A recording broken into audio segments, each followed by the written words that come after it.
Imagine your father texting you on your 15th wedding anniversary, not to say congratulations, but to demand you leave your wife at the dinner table and drive 30 minutes across town just to buy him a burger because, in his words, he's your dad. How do you tell the man who raised you that you're done being his personal servant, especially when he spent 30 years convincing you that his very survival depends on your sacrifice? I thought I had escaped the cycle when I finally bought my own house and started a life with Rebecca. But the chains my father forged aren't made of steel. They're made of pure, unadulterated guilt. And he was about to pull those chains tighter than they had ever been before. To understand why I'm sitting here today, staring at my phone and wondering if I'm the monster for finally saying no, you have to understand the economy of my childhood. Most kids grow up with a sense of security, but in our house, everything had a price tag. A meal wasn't just food, it was a debt. A roof over our heads wasn't a basic necessity, it was a favor he was doing us, one he expected to be repaid with interest for the rest of our lives. My father, a man standing 6'2" and weighing over 400 pounds, is a mountain of a person, both physically and emotionally. And for as long as I can remember, that mountain has been resting squarely on my shoulders. He had a rough start, I'll give him that. He didn't just have a bad childhood, he had a horrific one. He and his siblings were victims of the kind of physical and sexual abuse that leaves permanent scars on the soul. I grew up knowing those stories. They were the bedtime stories I was told, not to comfort me, but to remind me how lucky I was that he didn't treat me that way.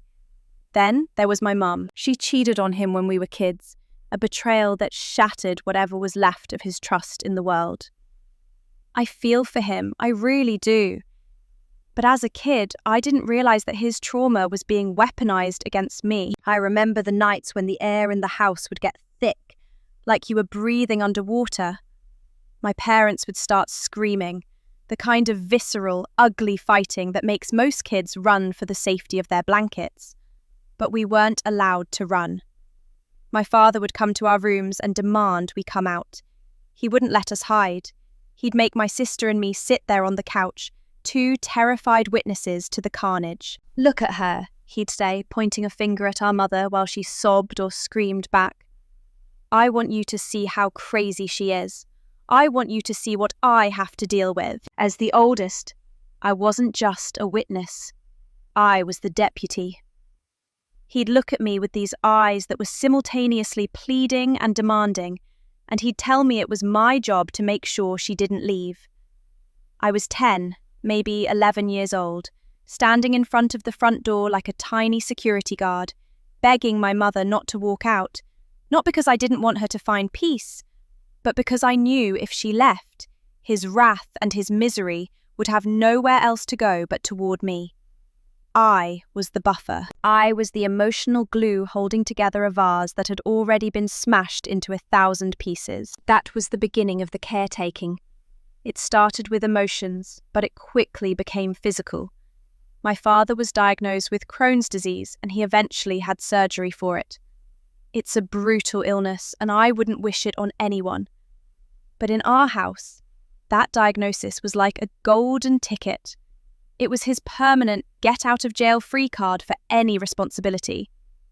Over the years, he transitioned from a man who was occasionally sick to a man who was professionally helpless. Imagine being a teenager, and instead of thinking about sports or girls or school, your primary focus is whether or not your father's socks are on straight.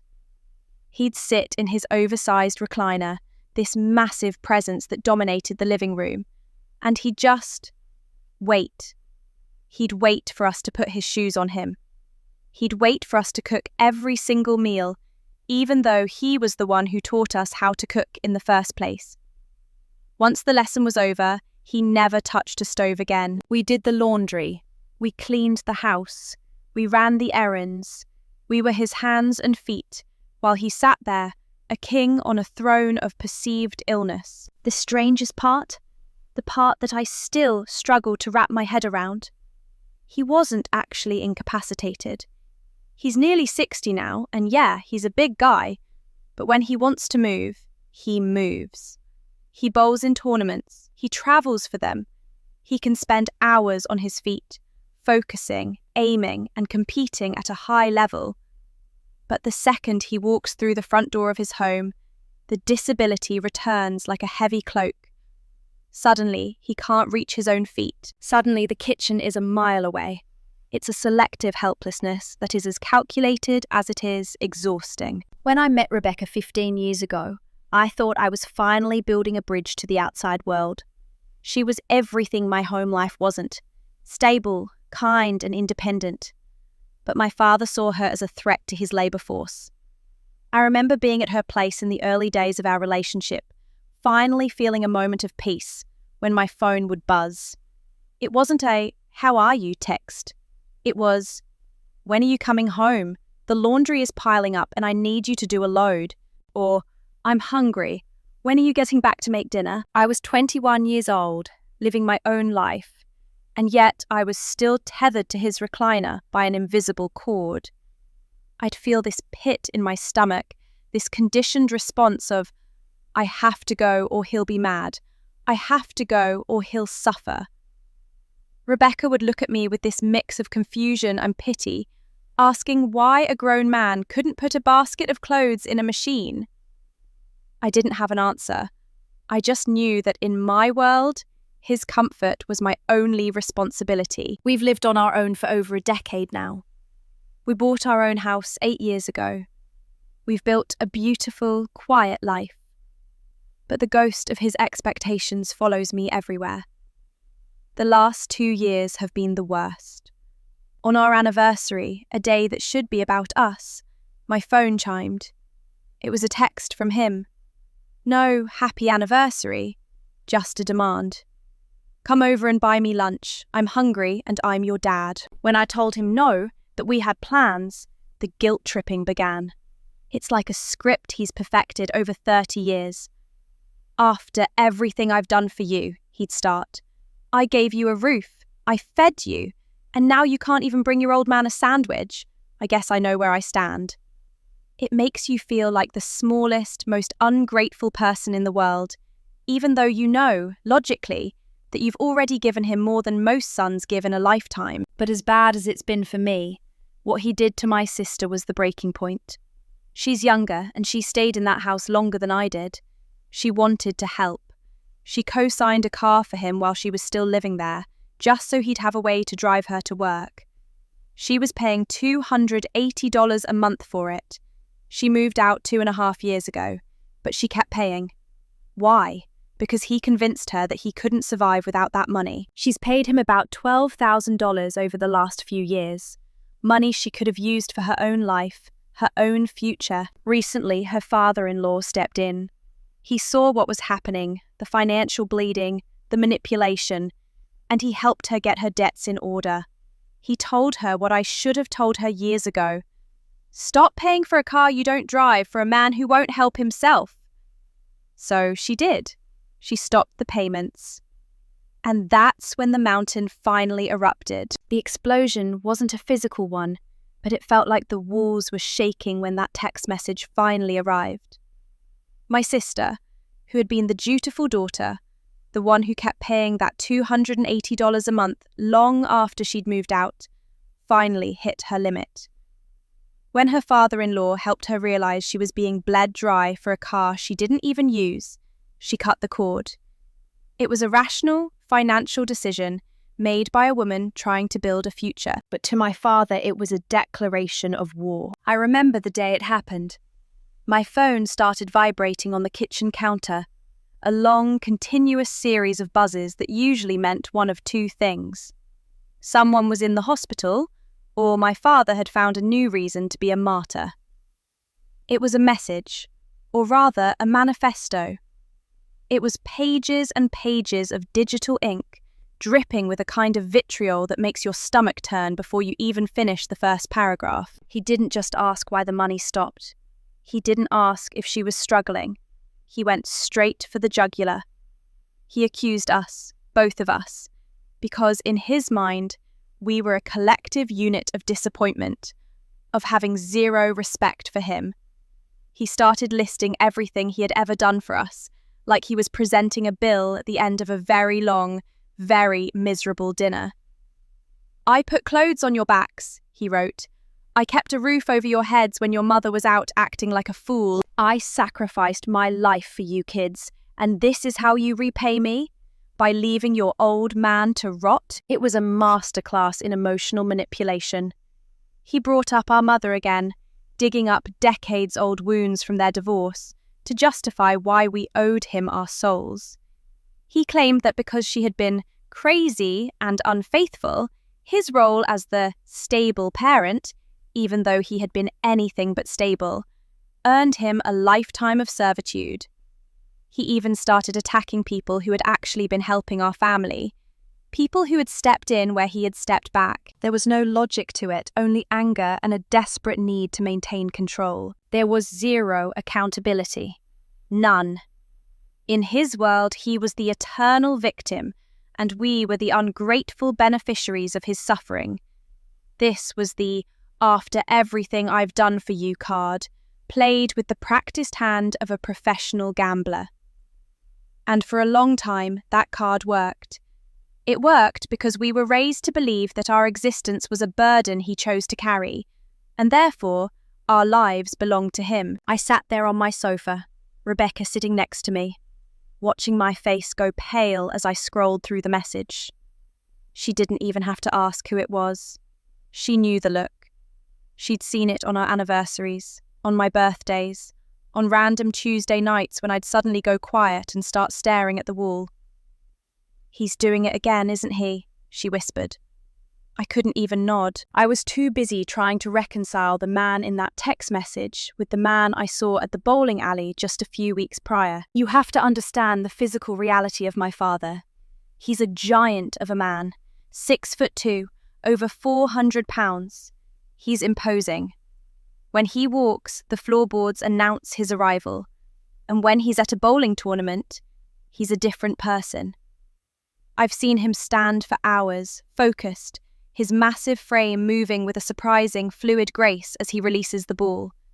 He's competitive, he's social, he's capable. He can navigate a crowded alley, manage his gear, and stay on his feet for an entire afternoon of intense activity. But the moment he crosses the threshold of his own home, that man vanishes. He transforms into a frail, broken invalid who can't possibly be expected to bend over and put on his own socks. I've spent years of my life, thousands of hours, doing the most basic tasks for a man who is physically capable of competing in sports. I've cooked his meals while he sat 3 feet away in his chair, claiming his Crohn's was flaring up, just enough to prevent him from standing at the stove, but apparently not enough to prevent him from driving to a tournament the next morning. It was a performance. It was a way to ensure that he was always the centre of the universe. If he was helpless, we had to be there. If we were there, he wasn't alone. It was a twisted form of love that felt more like a prison sentence. And the worst part was the guilt. Even now, knowing everything I know, that little voice in the back of my head whispers, "But he is sick. But he did have a bad childhood. But he is your father." That voice is what kept me going back. It's what made me pick up the phone when he called on my anniversary 2 years ago. Rebecca and I were finally having a quiet night, celebrating another year of a relationship that had survived the storm of my family dynamics. Then the phone rang.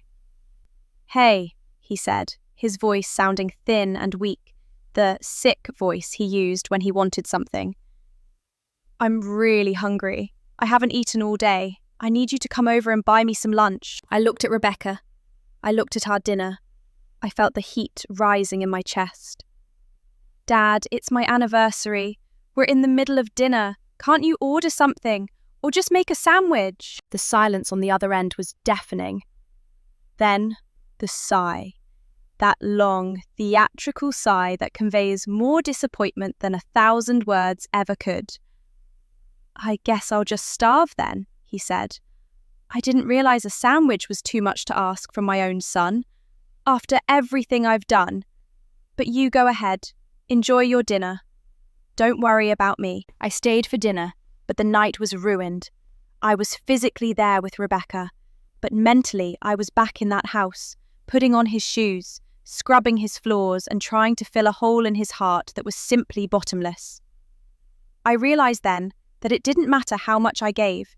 I could give him my money, my time, my labor, and my sanity, and he would still ask for more, because the debt I owed him for being born could never, ever be paid in full. He had taught us how to cook, not because he wanted us to have a life skill, but because he wanted to retire from the kitchen. He had provided the basics, food and housing, not because that's what a parent does, but because he was investing in a future workforce. We weren't his children.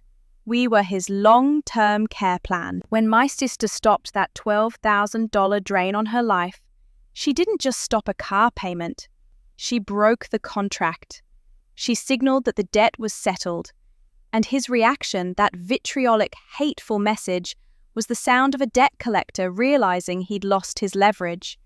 He wasn't mourning a relationship.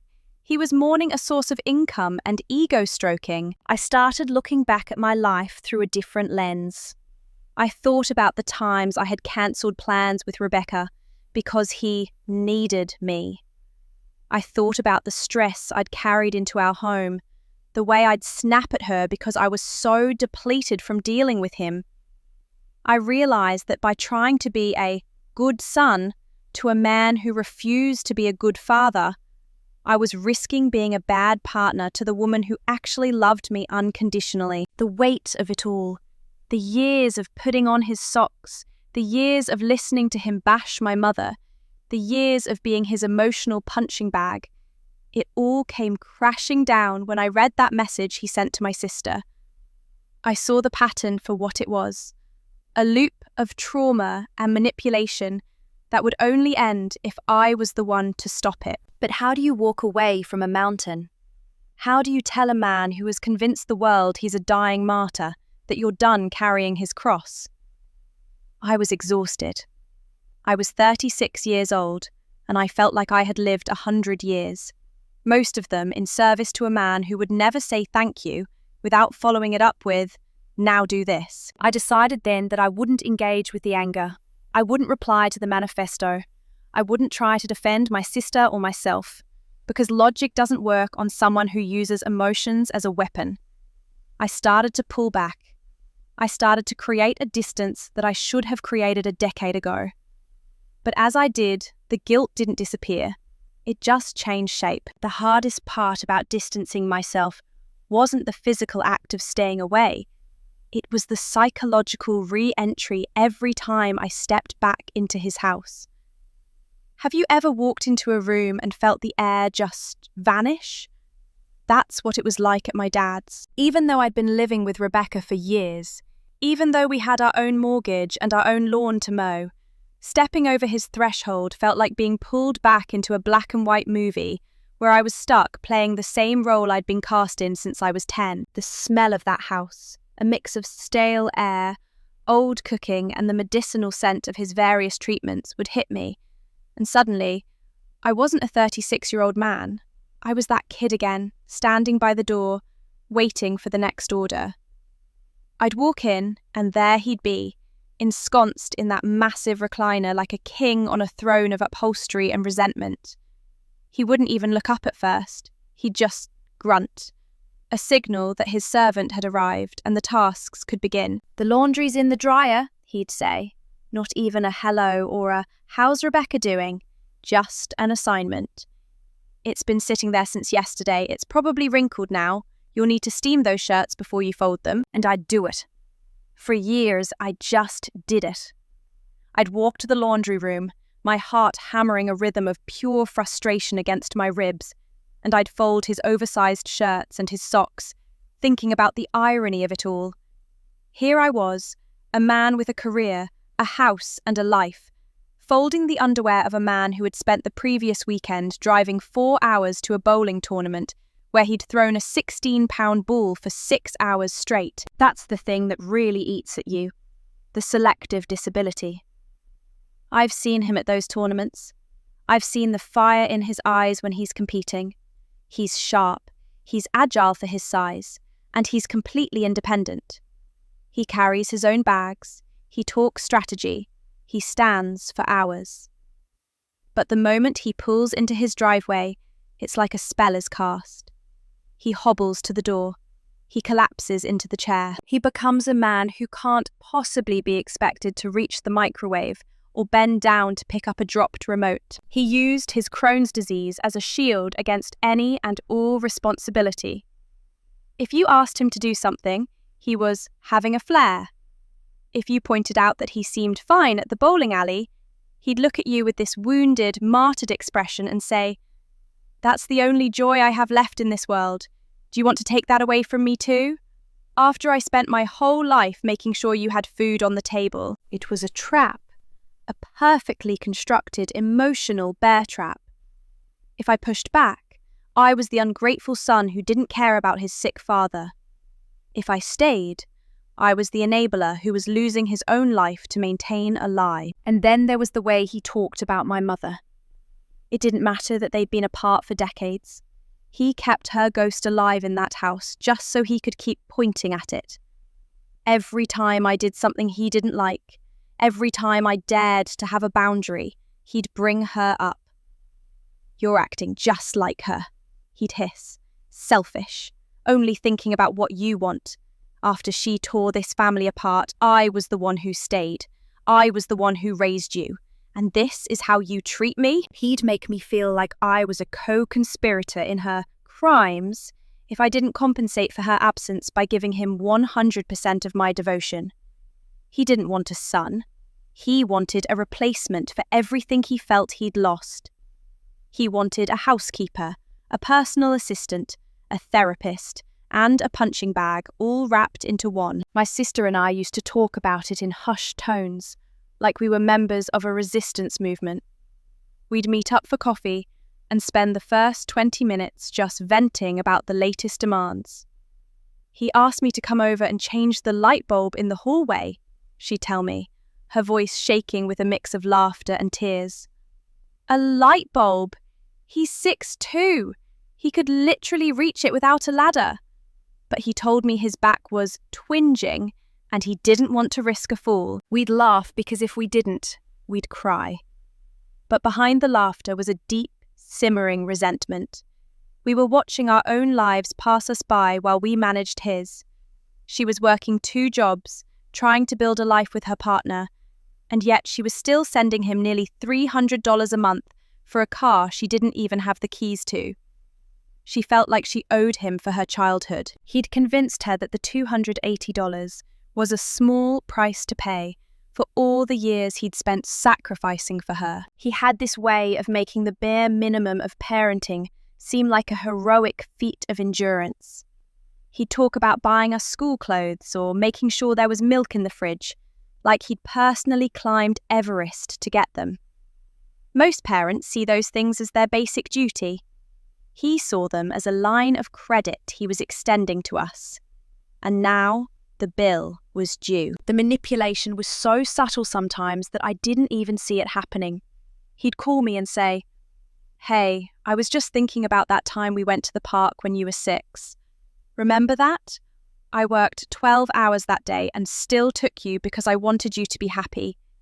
Anyway, I'm out of milk. Can you swing by and grab some?" He'd lead with a happy memory, which was really just another reminder of his sacrifice, and then pivot immediately to a chore. If I said I was busy, the memory would instantly turn sour. "Right, busy. I guess I wasn't too busy for you when I was working myself to the bone, but you're too busy for a gallon of milk. I get it." The guilt would hit me like a physical weight. I'd find myself apologizing, making excuses, and eventually I'd be in my car, driving to the store, and then to his house, just to avoid the feeling of being a bad son. I was 36, and I was still being steered by the same emotional strings he'd attached to me in the nursery. Rebecca was the one who finally started pointing out the absurdity of it. She'd watch me hang up the phone, looking defeated, and she'd ask, "Why are you going?" He has a car. He has money. He has legs.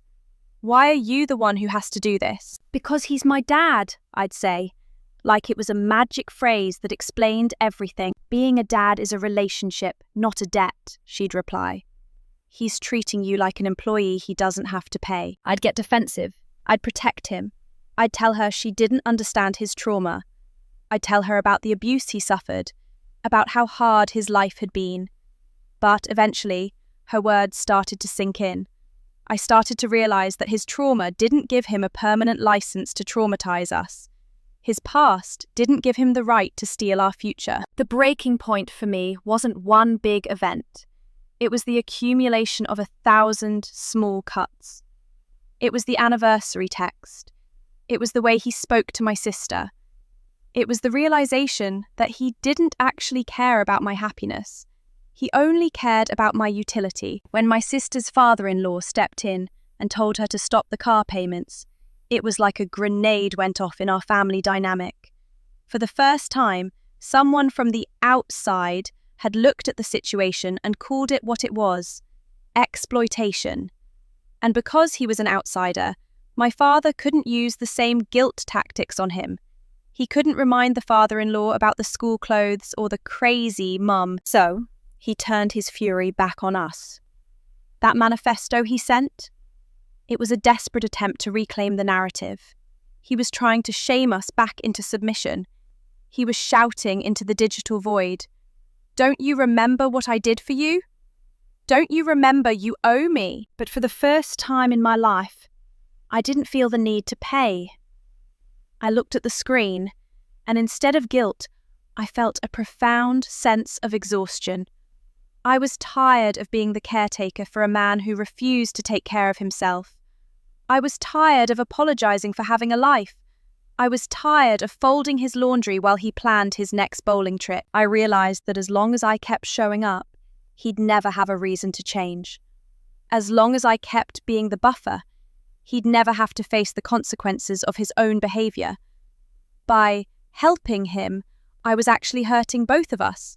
I was keeping him in a state of perpetual fake helplessness, and I was keeping myself in a state of perpetual real misery. So, I did the one thing I had never been allowed to do.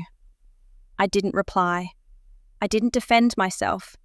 I didn't go over there to talk it out, which I knew would just lead to 3 hours of him crying and me apologizing. I just stopped. I started distancing myself, not out of malice, but out of a desperate need for self-preservation. I stopped answering his calls during dinner.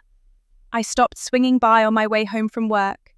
I stopped being his personal delivery service. But as anyone who has ever dealt with a narcissist or a manipulator knows, the silence is often the loudest part.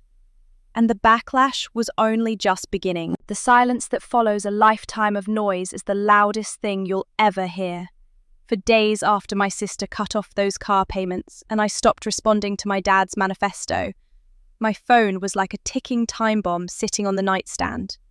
Every time the screen lit up, my heart would do this sickening little somersault, a physical reaction born from 36 years of being conditioned to jump whenever he barked. But I didn't jump. For the first time in my life, I stayed perfectly still. And that's when the real psychological warfare began. When a person has used guilt as their primary currency for decades, they don't just accept it when you close the bank. They double down. They try to find a new way to make you pay. My father started calling my sister, leaving these long, rambling voicemails that sounded like a man on the brink of total collapse. He'd start off sounding weak, his breath hitching as if he was struggling for air. "I don't know what I'm going to do," he'd whisper into the receiver. "The bank is going to take the car. I won't be able to get to my doctor's appointments. I guess this is how it ends, just forgotten by my own children." Then, within the same 3-minute message, his voice would transform. The frailty would vanish, replaced by a cold, hard edge of pure venom. "You're just like your mother. You take, and then you spit on the hand that fed you. $12,000? That's nothing compared to the years of my life I wasted on you. You think you're so high and mighty now.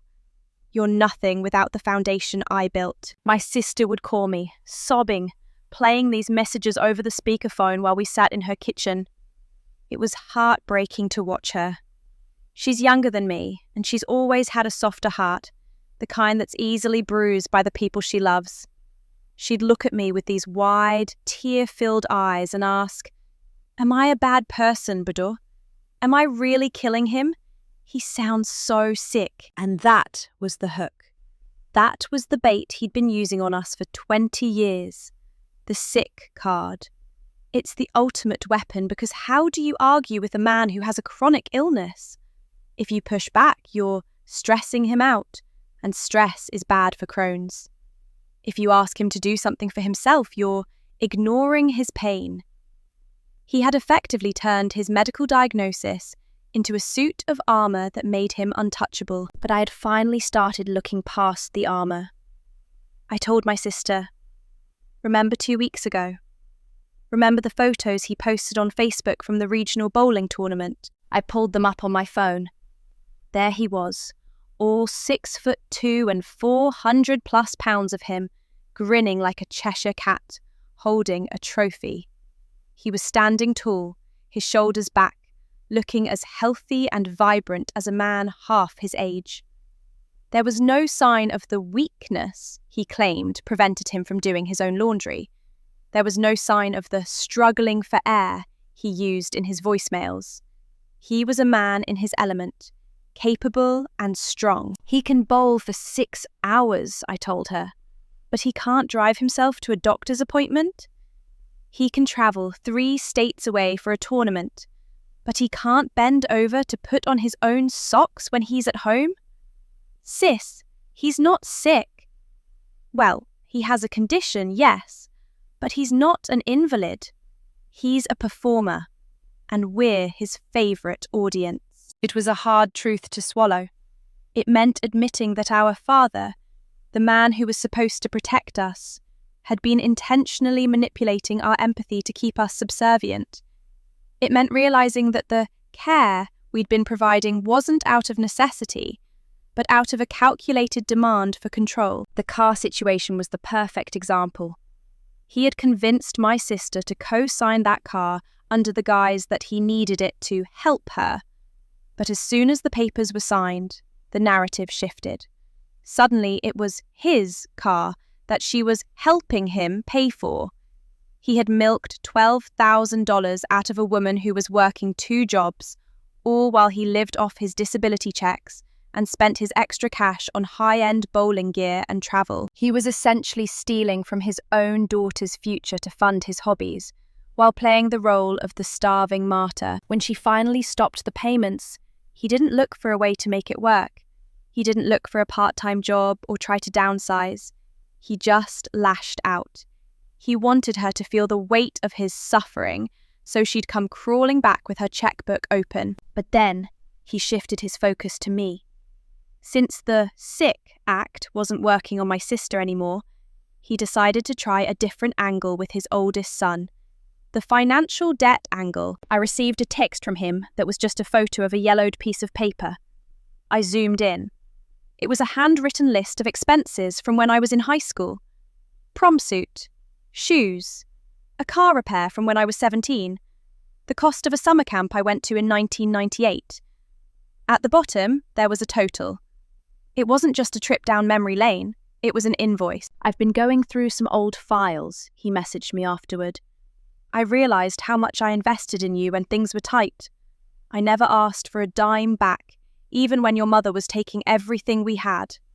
But now that I'm struggling and you're living in that big house with Rebecca, I thought maybe you'd remember where it all came from." I sat at my kitchen table, staring at that list, and for the first time, I didn't feel guilty. I felt an icy, crystalline clarity. This man was trying to bill me for being a parent. He was trying to charge me for the basic requirements of raising a child, requirements he had chosen to take on when he decided to have kids. I thought about all the times I'd gone over there to scrub his floors. I thought about the hours I'd spent in his humid laundry room, folding his clothes while he watched TV in the other room. I thought about the times I'd missed out on events with Rebecca because he needed me to come over and help him move a piece of furniture that he was perfectly capable of moving himself. If we were going to talk about investment, I had already repaid him 1,000 times over in labor, in time, and in the pieces of my own peace that I'd sacrificed to keep him happy. I showed the list to Rebecca. She didn't even get angry this time. She just looked sad. "He's desperate," she said. "He's realizing that the guilt isn't working, so he's trying to turn it into a business transaction. But you don't owe him a business transaction, Mer. You owe him exactly what he's given you lately. Nothing." That was the turning point. I realized that as long as I kept helping him, I was participating in a lie. I was confirming his narrative that he was helpless and that I was his debtor. The only way to win was to stop playing the game entirely. So I started the slow fade. I didn't block him, not yet, but I stopped being available. When he texted that he was hungry and wanted me to bring him lunch on a Tuesday, I'd wait 6 hours to reply and then just say, "Sorry, I'm at work. Hope you found something to eat." When he sent another guilt-tripping message about how his back was hurting and he needed someone to come over and organize his garage, I simply said, "I can't make it. You might want to hire a local handyman or ask one of your bowling buddies for a hand." The reaction was predictable. He went from pitiful victim to raging tyrant in record time.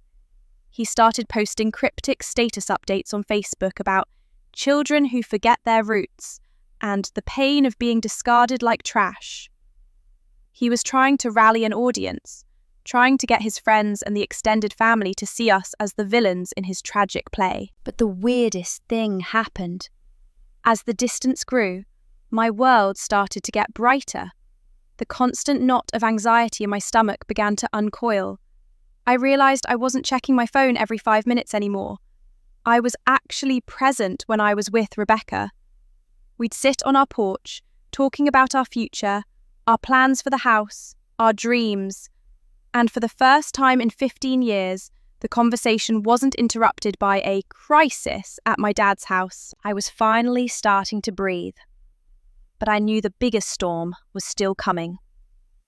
My dad is a man who doesn't know how to lose, and he was about to pull a stunt that would force me to decide once and for all if I was a son or if I was just a victim who had finally found the exit. The midnight call is a universal sound of dread. It's that sharp, intrusive ring that cuts through the silence of a peaceful house, carrying the weight of 1,000 worst-case scenarios. When my phone vibrated on the nightstand at 2:14 a.m., I didn't even have to look at the screen. I knew. My heart didn't just race. It felt like it was trying to escape my chest. Beside me, Rebecca stirred, her voice thick with sleep and immediate worry. "Is it him?" she whispered. I picked up the phone. It was my sister. She was hysterical. "He's on the floor, Nem. He called me from the house. He said he fell and he can't get up, and his chest hurts, and he's alone." The old conditioning kicked in like an electric shock. Within seconds, I was out of bed, pulling on jeans and a hoodie, my hands shaking so hard I could barely tie my shoes.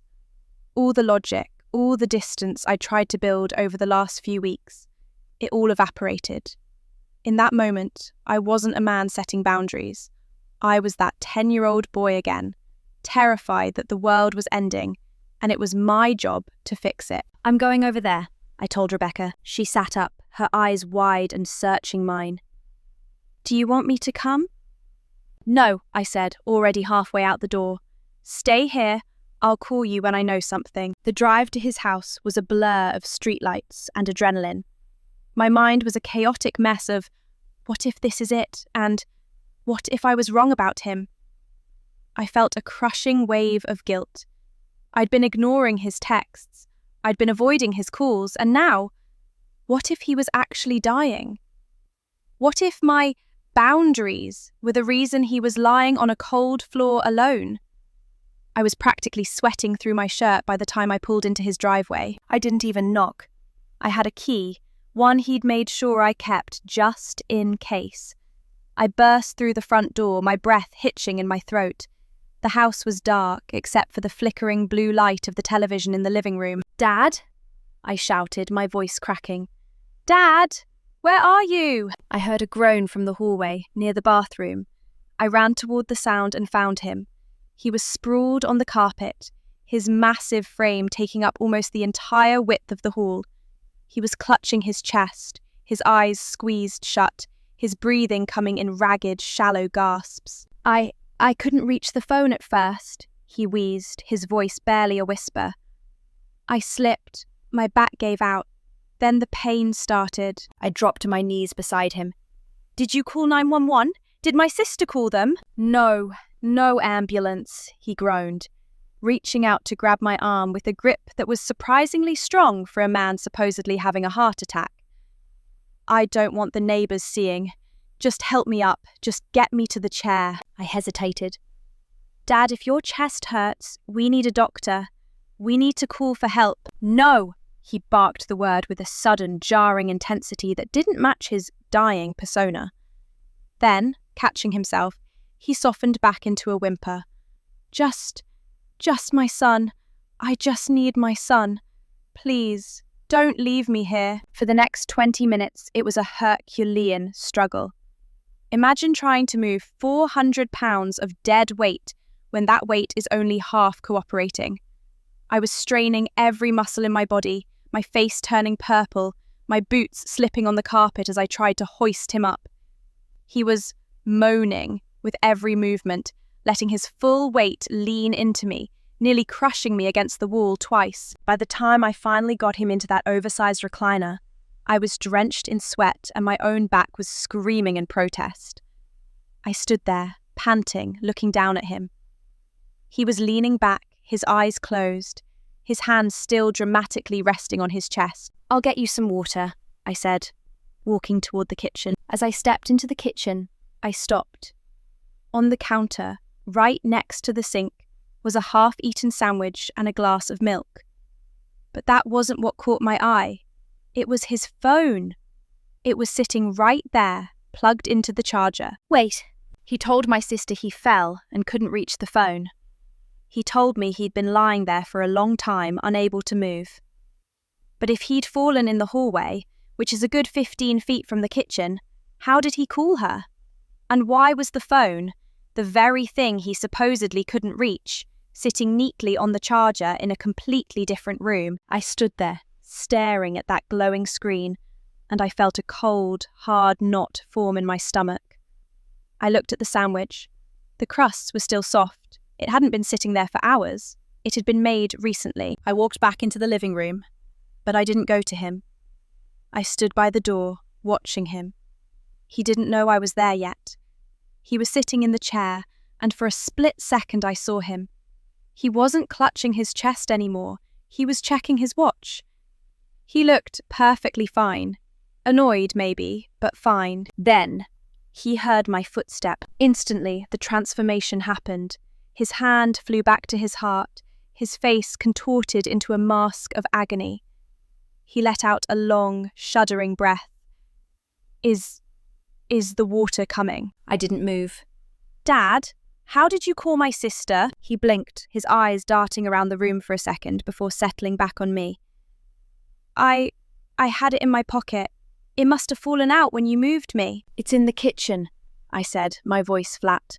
"It's on the charger. Plugging in a phone takes 2 hands and a bit of coordination, Dad. You told her you couldn't reach it. You told me you'd been on the floor since before she called me." The silence that followed was heavy.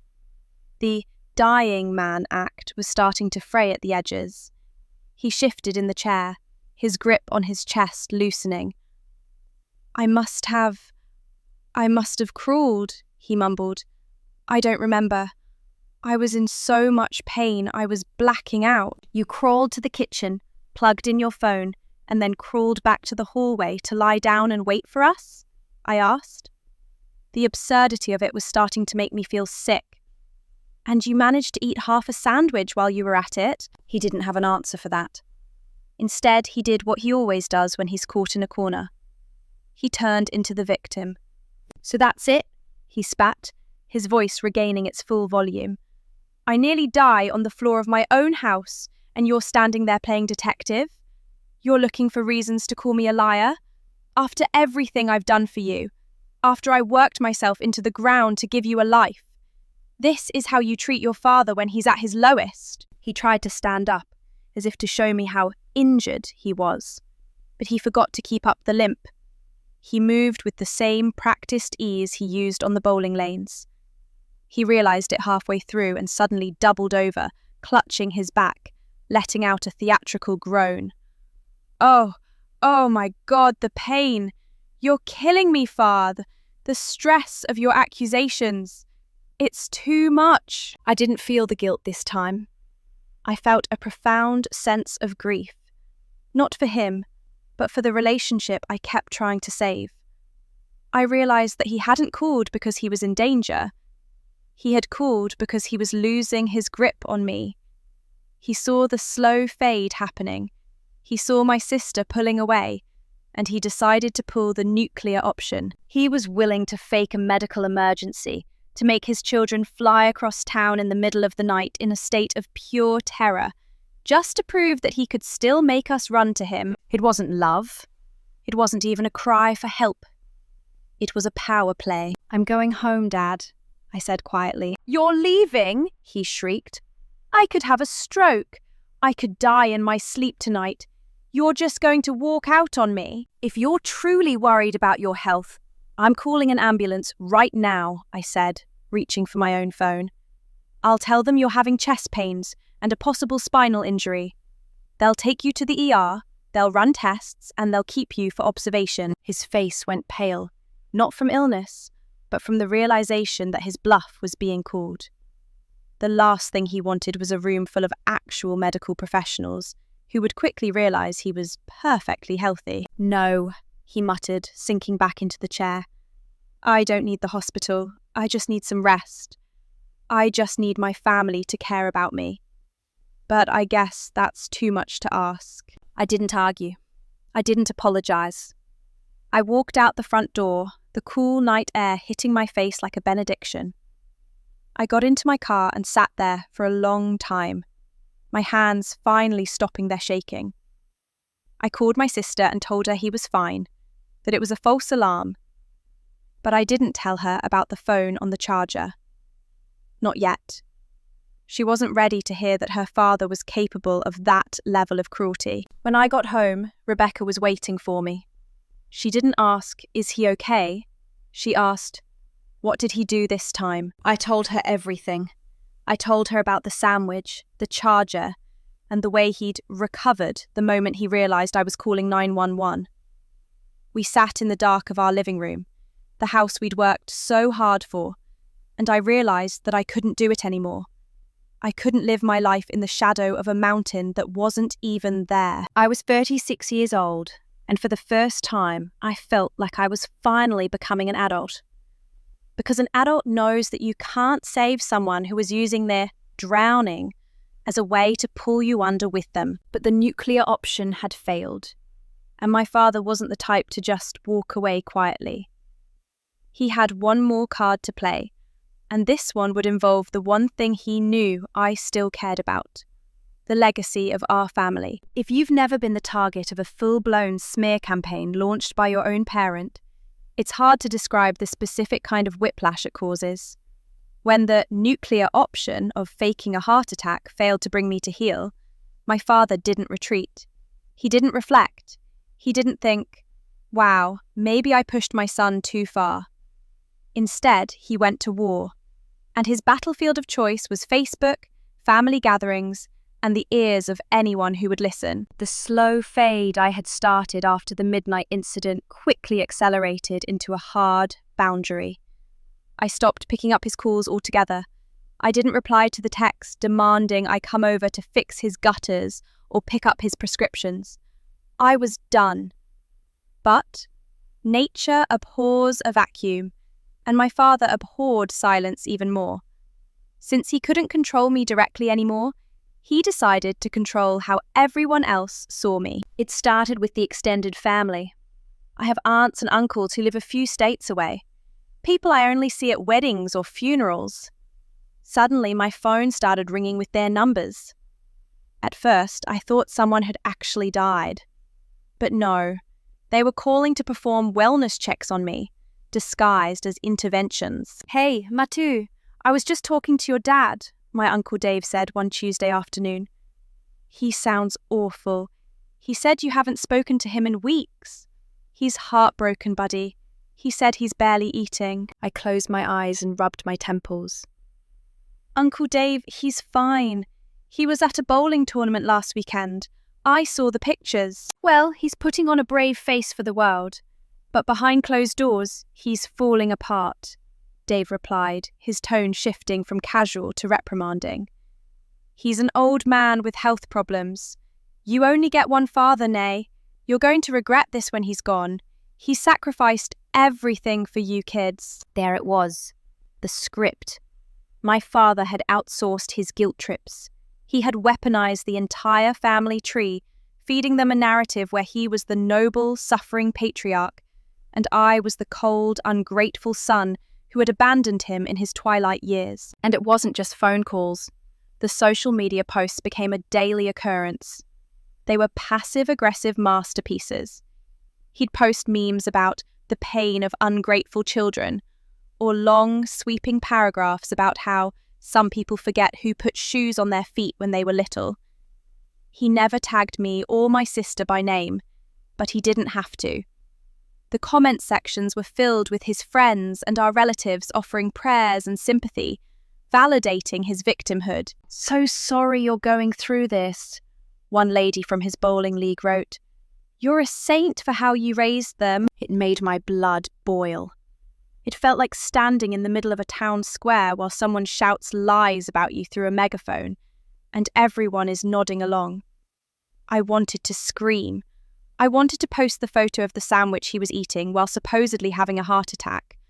I wanted to post the bank statements showing my sister's $12,000 in car payments. I wanted to scream, "He's not a saint! He's a parasite!" But Rebecca stopped me.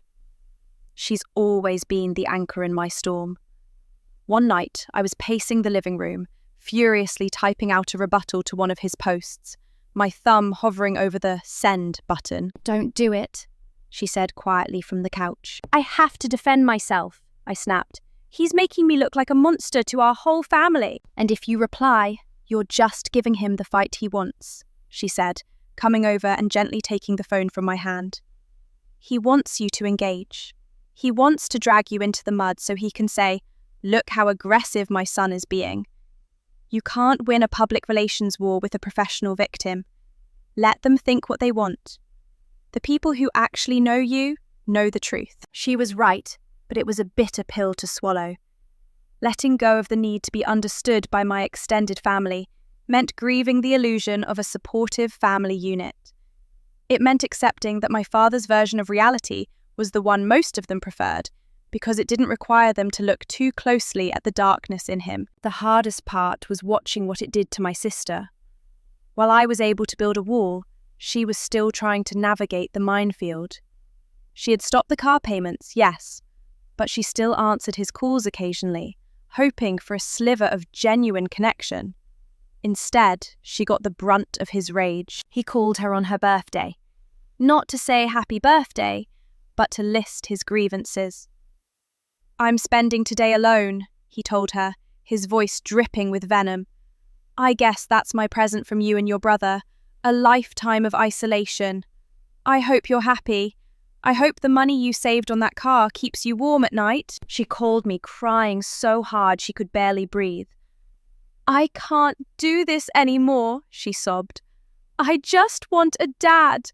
I just want him to ask how my job is going without turning it into a competition about how hard he worked in the 90s. "He doesn't have that gear, sis," I told her softly. "He never did. He just had us convinced that his manipulation was a form of love." That conversation with my sister was the final nail in the coffin for me. Seeing the damage he was still actively inflicting on her, simply because she had stopped paying him for a service he wasn't providing, clarified everything. This wasn't a misunderstanding. This wasn't a generational clash or the result of a tough childhood. This was emotional abuse, plain and simple. I realized that the word father is just a biological reality. But being a dad is a title that has to be earned through consistent care, respect, and selflessness. He had provided the biological minimum and demanded a king's ransom in return. I took out my phone, and I finally did what I should have done years ago. I blocked his number. I blocked him on social media. I blocked the aunts and uncles who were acting as his flying monkeys. I built a digital fortress around my peace. The silence that followed wasn't the loud, ticking bomb silence of before. This time, it was the deep, resonant silence of a storm that has finally passed. It was scary at first. When you've spent 36 years jumping at every ring, the absence of the bell ringing takes some getting used to. I'd still find myself bracing for impact on holidays or anniversaries. But as the weeks turned into months, the anxiety started to recede. I started to reclaim my life. I realized how much mental bandwidth had been occupied by the constant hum of, "What does Dad need?" Without him taking up that space, I became a better partner to Rebecca. I was more present. I wasn't carrying the heavy, invisible backpack of his expectations into every room I entered. My sister eventually followed suit. It took her longer, and she still struggles with the guilt more than I do. But with the support of her husband and her father-in-law, a man who actually models what a healthy parent looks like, she cut the final ties. We are orphans by choice, navigating a world where the man who raised us is still alive, but essentially dead to us. Do I feel bad for him? Yes. Sometimes, late at night, I think about him sitting in that oversized chair, alone in that house. I think about the horrific things he survived as a child. I know that hurt people hurt people. I know his trauma shaped him into a man who doesn't know how to love without holding a ledger. But empathy is not an obligation to set yourself on fire to keep someone else warm. I can have compassion for the boy he was, while fiercely protecting myself from the man he became. I can acknowledge his pain without volunteering to be the sponge that absorbs it forever. A lot of people will tell you that family is everything, that you owe your parents for the gift of life. But what if that gift was given with terms and conditions you never agreed to? What if the cost of loving your parent is the destruction of your own life? I'm 36 years old and I'm finally living for myself. I'm pulling back, and for the first time in my life, I don't think I'm the asshole for doing it. I think I'm just a survivor who finally found the emergency exit. What would you do in this situation? If you were expected to be a lifelong caretaker to someone who manipulated your love and guilt, where do you draw the line between loyalty and self-preservation? Drop your thoughts in the comments below. I'd really love to hear your perspective. And if you've dealt with something similar, know that you're not alone. Don't forget to subscribe to the channel for more stories like this one, and I'll see you in the